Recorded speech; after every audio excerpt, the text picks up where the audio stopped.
Começou 2026 e eu quero falar das 3 melhores leituras que eu fiz em 2025. E aí vocês vão conhecer um pouquinho do meu gosto literário por essas 3 melhores leituras também. Primeiro livro é Mandíbula.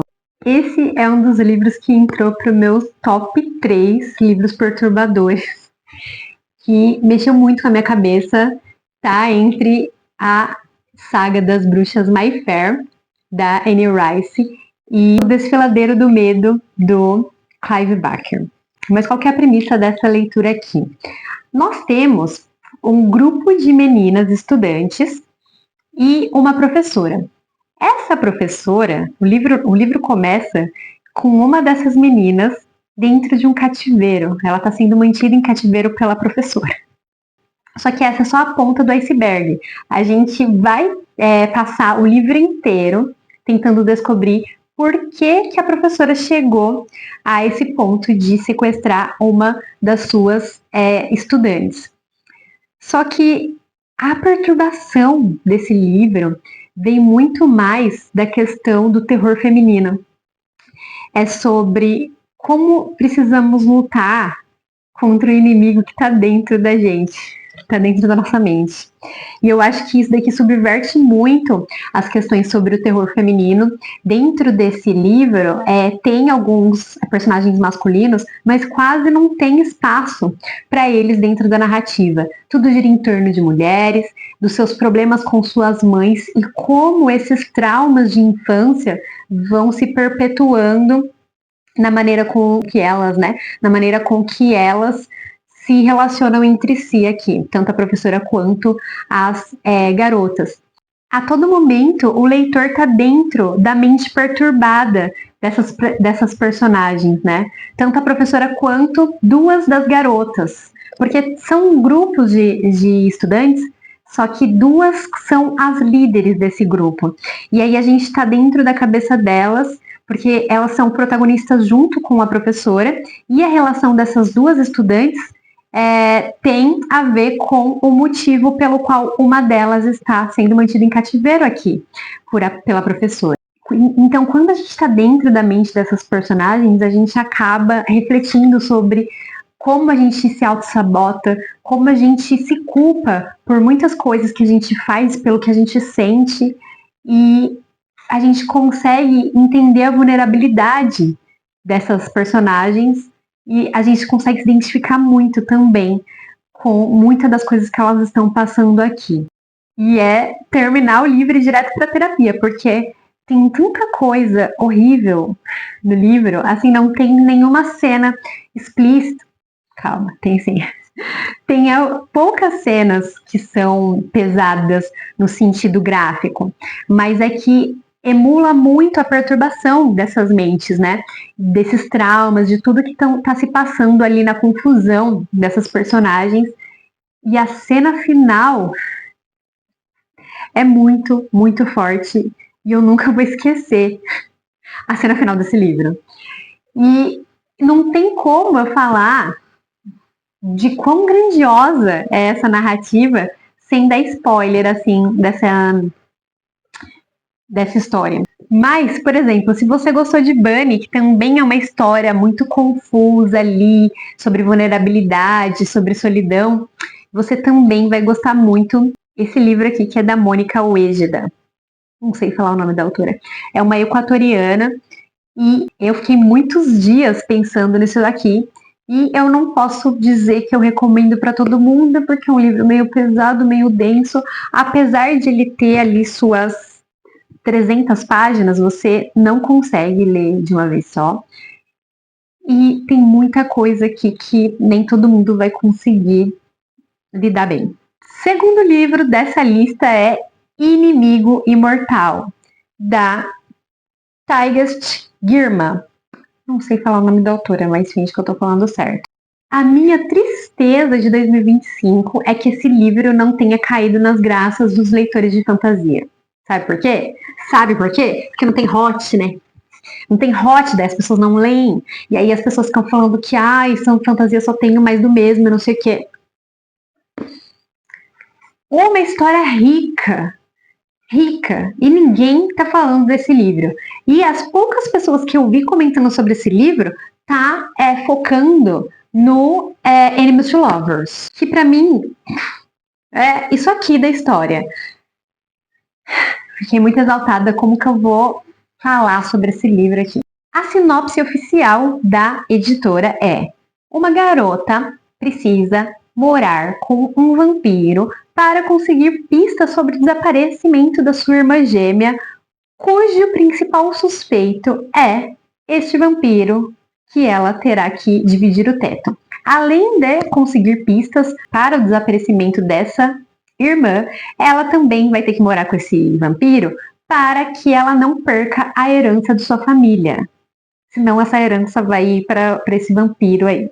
Porém, a convivência com este inimigo vai se transformar em alguma coisa mais pura.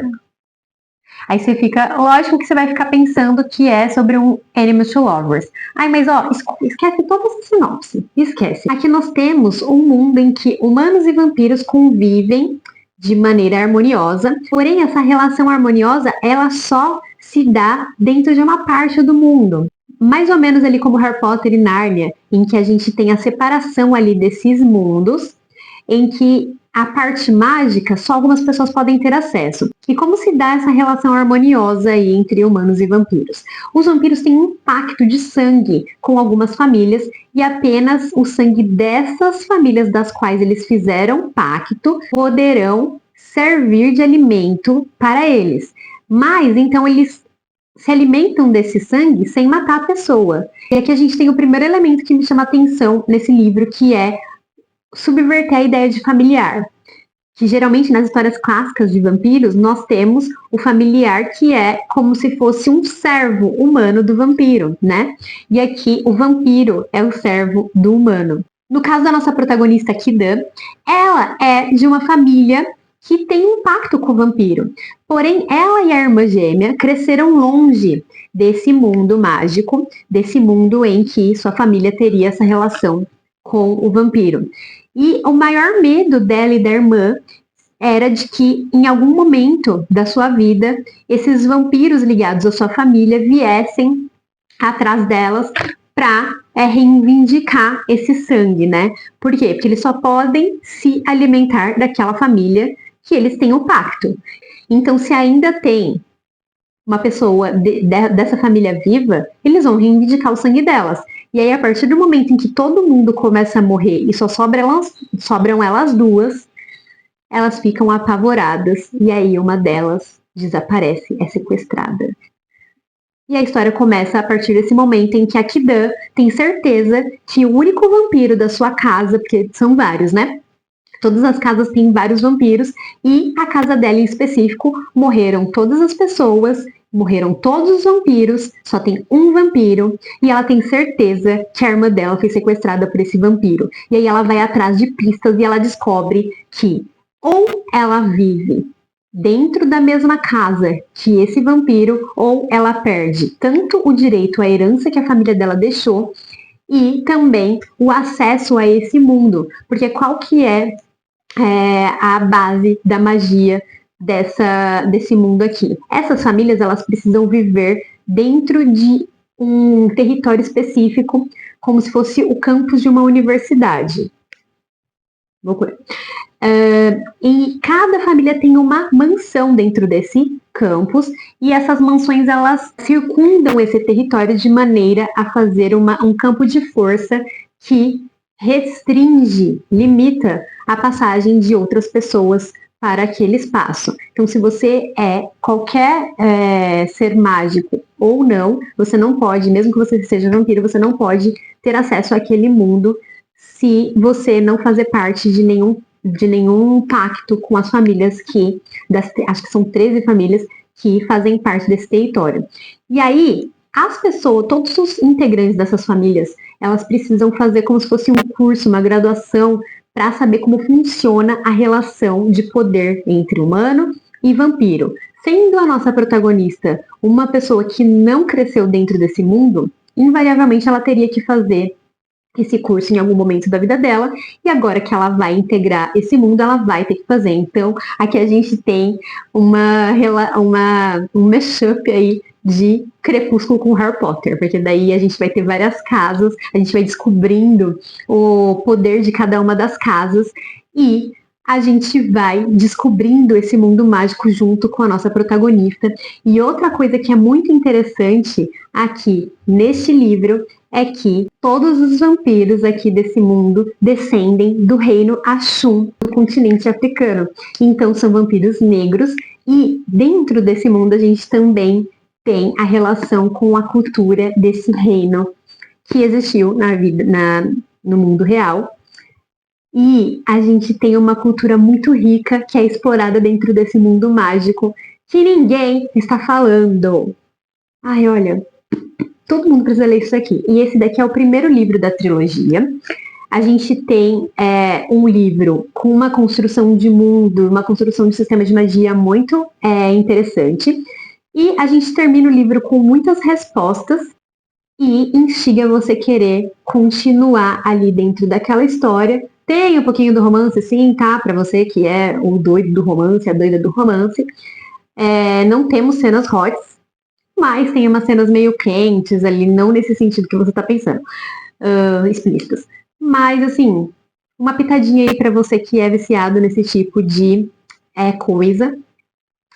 Só que eu não sei se a Galera Record vai trazer o restante da trilogia, porque flopou demais, né? As pessoas não se interessaram por essa história maravilhosa. E aí, em setembro do ano passado, saiu o segundo livro em inglês, mas eu não ouvi falar de nenhum burburinho que seria traduzido aí esse segundo volume. Por favor, façam isso acontecer. E o último livro, que é o livro que eu coloquei em primeiro lugar na minha lista de melhores leituras de 2025, é Os Fantasmas da Bahia, do Looking Glass, da mesma autora de A Última Casa da Rua Needles, Catriona Ward. Também poucas pessoas falaram. Olha, inacreditável, inacreditável. Por que poucas pessoas falaram? Porque as pessoas têm preguiça. Não tem outra explicação. Porque o primeiro livro dela, ele tem um plot twist que é bem clichê. Para quem lê bastante gênero thriller, suspense, é muito clichê, mas ela faz muito bem. Eu também dei 5 ou 4 estrelas pro último livro dela, mas isso aqui, ó, não tem para ninguém, tá? Qual que é a sinopse desse livro aqui? Aqui nós temos um jovem adolescente chamado Will, que ele é muito solitário, ele sofre bullying na escola, ele não tem uma aparência tão comum, e ele é filho único, e a família dele tá passando por algumas dificuldades de relacionamento, os pais não estão, o casamento não tá indo tão bem, até que chega um momento em que o irmão do pai dele morre, e esse irmão do pai dele tem uma cabana nessa ilha chamada Looking Glass, né? Nessa baía aí de Looking Glass. E aí essa família vai passar as férias ali nesse chalé, nessa cabana, para tentar se reaproximar, quem sabe, ao mesmo tempo em que eles vão ali dar uma olhada na cabana para decidir se eles irão alugar, vender, fazer alguma coisa com isso. E o nosso protagonista começa uma aventura ali nessa ilha, porque nesse verão ele conhece 2 outros adolescentes. Um se chama Nathaniel e a outra se chama Harper. Acontece que Nathaniel já mora ali naquela baía e ele é apaixonado pela Harper, que também é uma garota que passa as férias ali na baía, enquanto o Will também acaba se apaixonando por essa Harper. Então fica aquele triângulo amoroso ali entre eles, até que acontece uma coisa horrível ali com esse grupo que muda totalmente a vida deles dentro daquele verão. E aí que o livro muda totalmente, porque a partir do momento que a gente começa o livro, ele é super leve, tranquilo. Por mais que a gente tenha esse personagem meio melancólico, a gente começa a se envolver com essa amizade que ele tem com esses outros dois personagens. A gente acha que vai mudar alguma coisa ali na vida dele, que ele vai ter algum tipo de mudança ali, no sentido de conseguir se relacionar melhor com outras pessoas, mas essa questão que acontece aqui no segundo verão, porque no primeiro verão eles se encontram, eles têm essa amizade, eles estreitam seus laços, e no segundo verão que o Will volta para Bahia, acontece uma coisa horrível e que traumatiza todos os três e faz com que o livro vire uma coisa totalmente diferente. O peso desse livro não é o mesmo que A Última Casa da Rua Needles. A gente não tem um mistério principal aqui de quem é o assassino, quem não é. Nós temos um criminoso, dois, na verdade, né? Criminosos aqui nesse livro, temos questões fortíssimas sobre esses crimes envolvendo esses dois personagens, mas tudo gira em torno dos traumas que os acontecimentos geraram para esses três personagens e como eles vão lidar com isso.